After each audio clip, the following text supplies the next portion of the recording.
Hello and welcome to the Business Standard Morning Show. I'm Swapnil Joglekar. It's the 4th of August 2023 and here are the questions we'll be answering today. Has the online gaming industry got a new lease on life? Is Indian IT embracing the AI challenge? How soon can equities recover from Fitch's US downgrade blow? And what is the Minerals Security Partnership? The GST Council has finally given some relief to the Indian e-gaming industry. While the government will continue levying 28% GST on the face value, the tax will now be levied only at the entry level. So has the Indian gaming industry just received a new lease of life? What would this imply for the industry's future? Debar Gasanal offers a peek at the next level.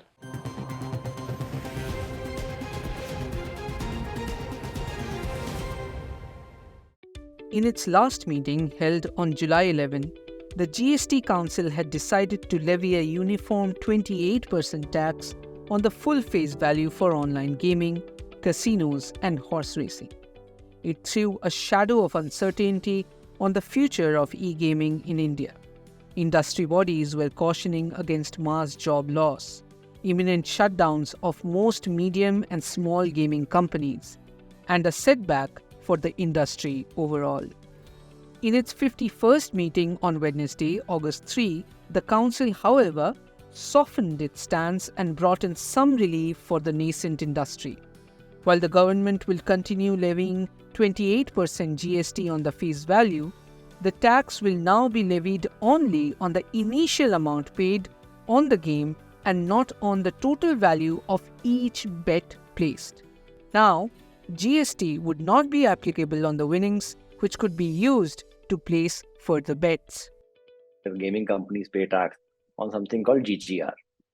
GGR is nothing but gross gaming revenue, which is the revenue the platform earns from fees like platform fees, service, and other infrastructure fees that it charges the players when they deposit money with them. So on a deposit of 100, say 10 rupees may be taken as GGR. GST Council in the 50th Council wanted to tax not just the GGR, but the entire face value of the bet, which is basically the entire 100 rupees, which is not just the gross gaming revenue, but what we call as the contest entry fee or CEA.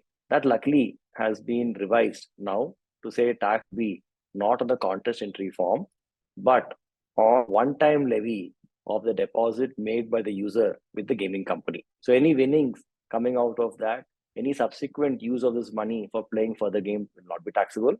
The GST Council will review the implementation of the 28% tax after 6 months. The Council meeting also recommended amendments in the CGST Act 2017 and IGST Act 2017 and Schedule 3 of the CGST Act 2017 to simplify the taxation of supplies in casinos, horse racing, and online gaming. The Council also recommended inserting a specific provision in the IGST Act 2017 to provide for liability to pay GST on the supply of online money gaming by a supplier who is based outside the country to a person in India. Levying GST on international gaming platforms is likely to impact investors' sentiments and future fundraising efforts. So, how will the changes affect the e-gaming industry? The GST Council last meeting happened prior to this. The proposal was to apply valuation on the contest entry.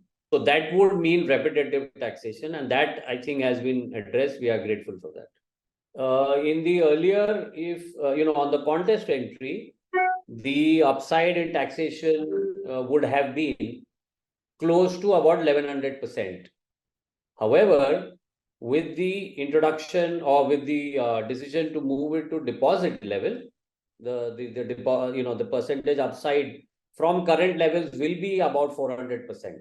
Is a lot to absorb.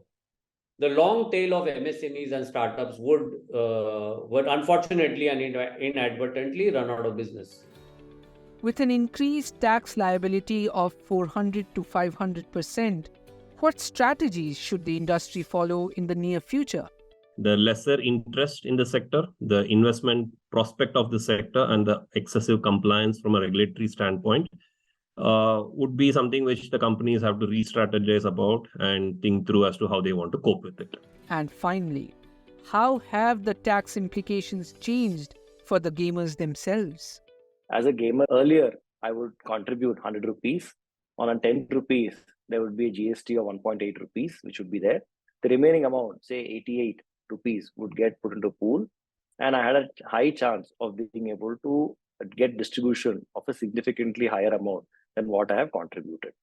But with this, what will happen is when I put my money into a wallet in the gaming company, I'll have to immediately pay a 28% GST on this amount. So plus the platform fee, which could be 5% or 10%, will be there. So immediately from an 88 rupee amount, you're probably looking at closer to 68 rupees or 65 rupees as the amount that will be there in the pool.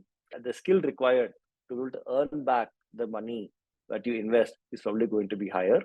And of course, on that winnings, whatever you make, there's a TDS of 30%. While the revised GST rule will offer some respite to the e-gaming companies, the new regulation will weather the prospects of the e-gaming industry. This might also lead to dwindling interests among both gamers and prospective investors.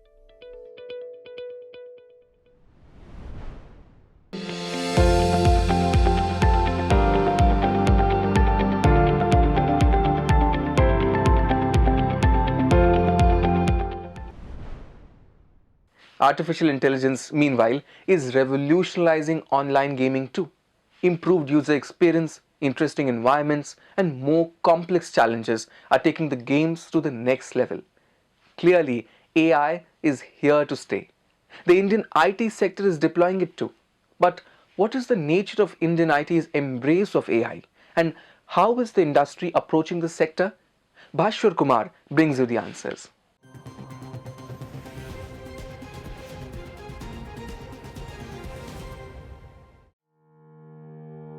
On 1st of August, Tata Consultancy Services most likely became the first major information technology player to set up a separate business unit focused on artificial intelligence or AI. It rolled out a new operating structure under which a separate business unit called TCS AI.Cloud is being set up.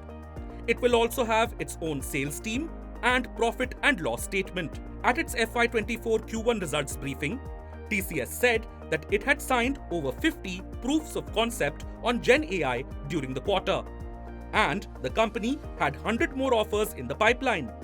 A proof of concept is the first step in the software development process once the product's general idea is developed. TCS also said that it would take a few more quarters for Gen AI to make its impact on revenues. TCS also plans to create a talent pool of 100,000 Gen AI associates over the next few years.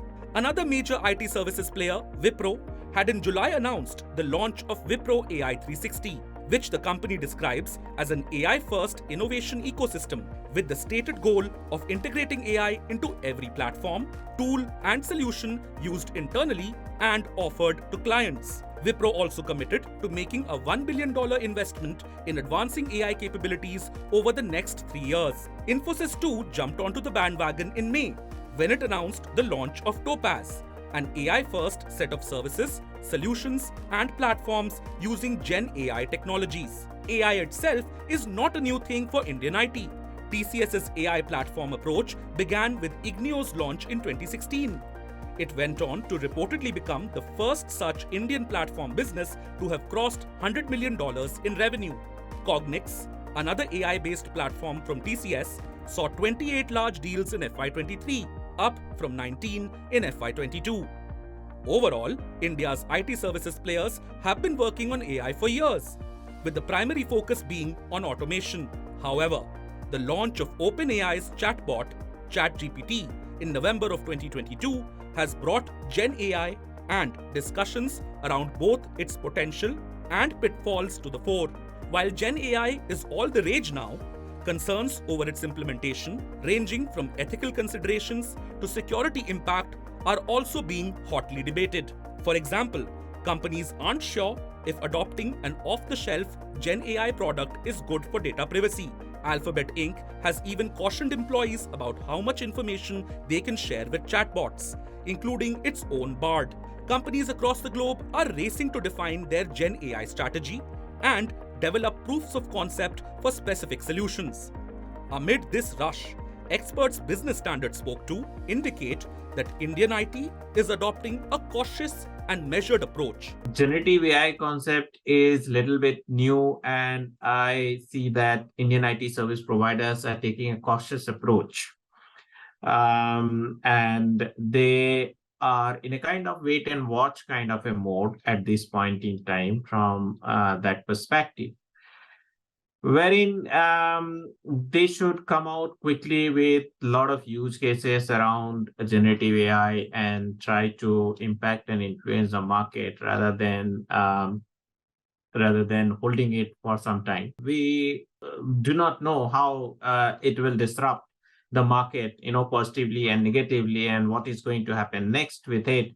There are many unknowns right now. Hence, you just cannot blame them that if they are taking a cautious approach. If you look at TechM, we launched what we call Generative AI Studio about 4 months back. We were perhaps the first in the industry to launch it, where we enable our customers to take those first important critical steps in adopting AI as they scale the AI footprint across the enterprise. Many customers are sometimes apprehensive of newer technology, whether it'll land them in trouble when it comes to copyright issues, when it comes to security, data privacy. And we said, hey, we should enable customers to take those steps, get comfortable, and then surely scale that across the enterprise. And we have been tremendously successful in the last four months, several success stories. What's happening is enterprises are squeezing the traditional part of the stack, killing redundant processes. They're continuously looking at application portfolios, optimizing some of that, consolidating many of these redundant processes, reimagining processes to reduce the number of steps. And then that savings is getting plowed back into newer areas. Indian IT's embrace of Gen AI appears more cautious than their American or Chinese peers for now.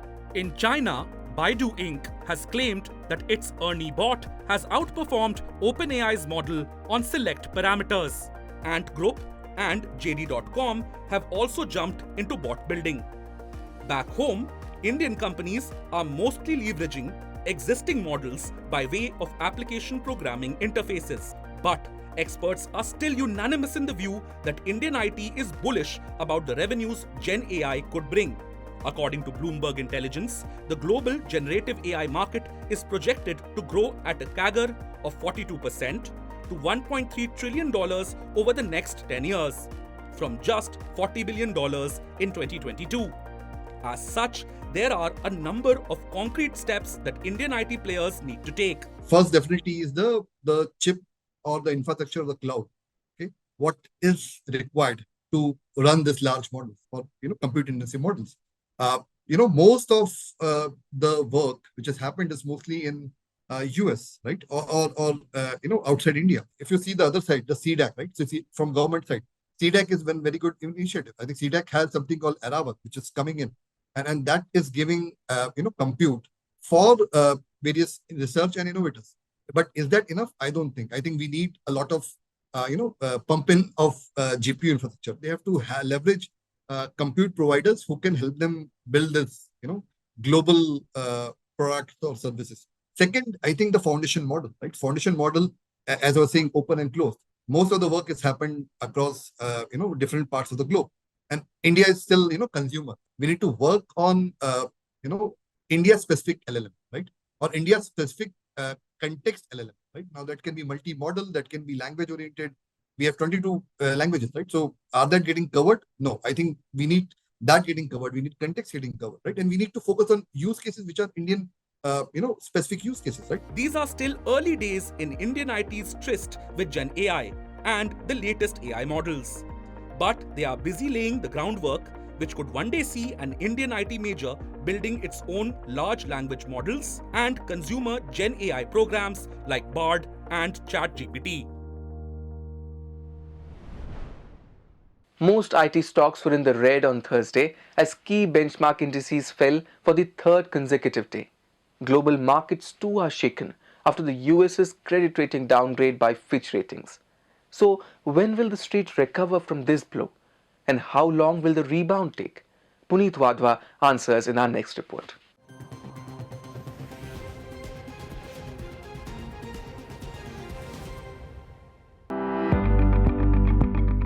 Global equity markets succumbed to a one-way sell-off over the last 2 days after Fitch Ratings downgraded United States sovereign rating from AAA to AA+.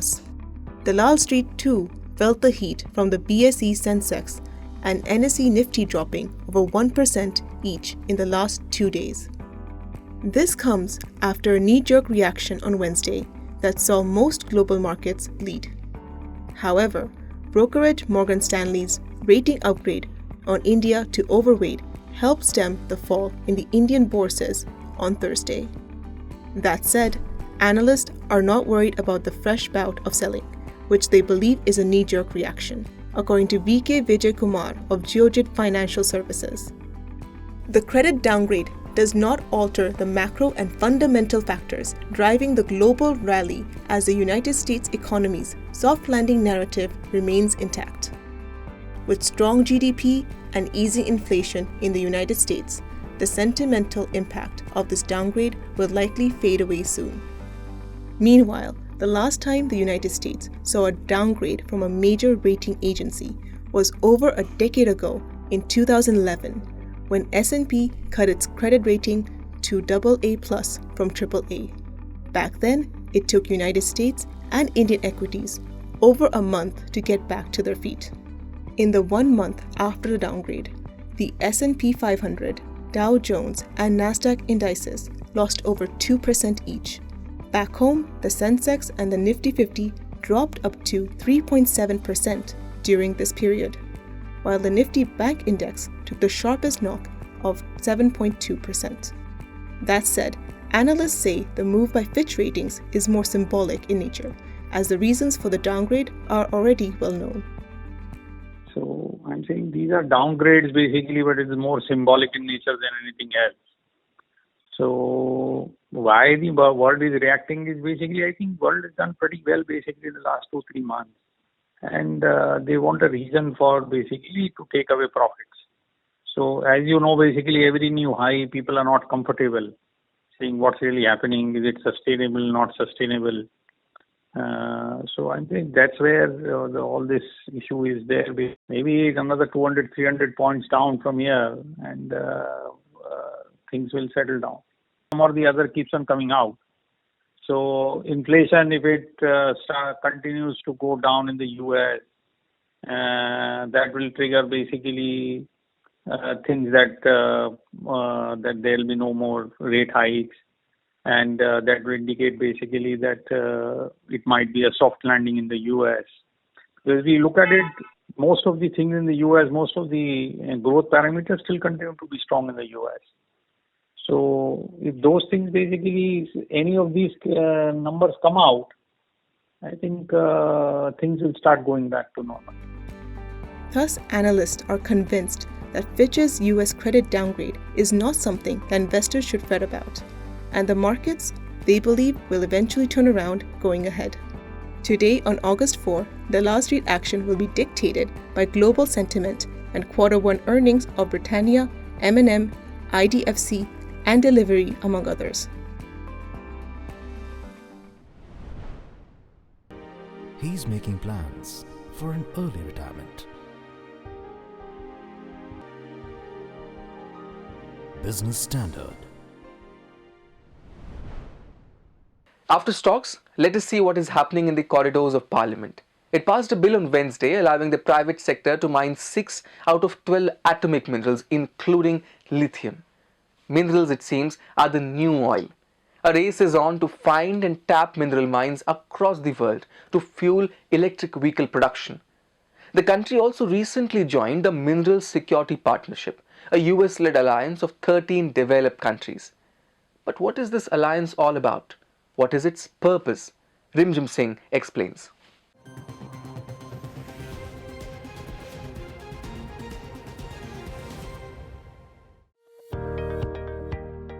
During his recent visit to the United States, Prime Minister Narendra Modi signed a pact to join the Minerals Security Partnership. It is a group of 12 developed nations, and India is the 13th member and only developing country in the group. Other countries are Australia, Canada, Finland, France, Germany, Japan, the Republic of Korea, Sweden, the United Kingdom, the United States, the European Union, and Italy. The aim is to increase private and public investment in critical mineral supply chains globally and to ensure that critical minerals are produced, processed, and recycled in a way that helps countries secure a stable supply of critical minerals for their economies.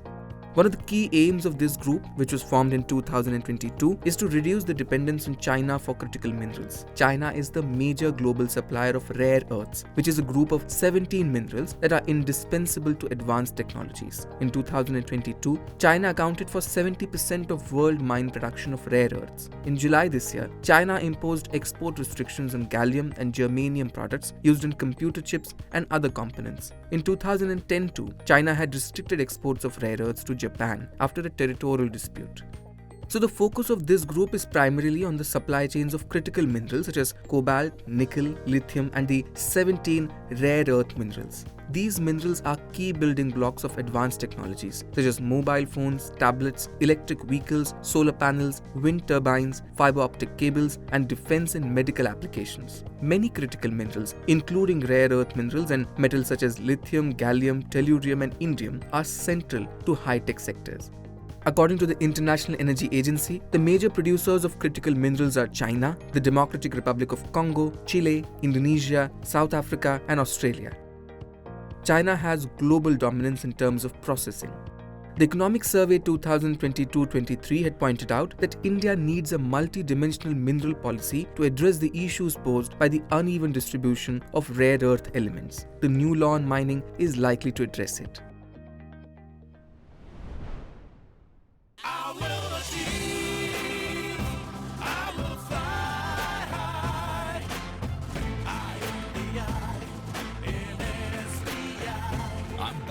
Nation's trusted bank, SBI, the banker to every Indian. But ironically, countries like Vietnam, Indonesia, and the Democratic Republic of the Congo, which have ample reserves of these critical minerals, are not part of this grouping led by the United States. Well, that's all for today. Catch the next episode of the morning show tomorrow. Thank you for watching.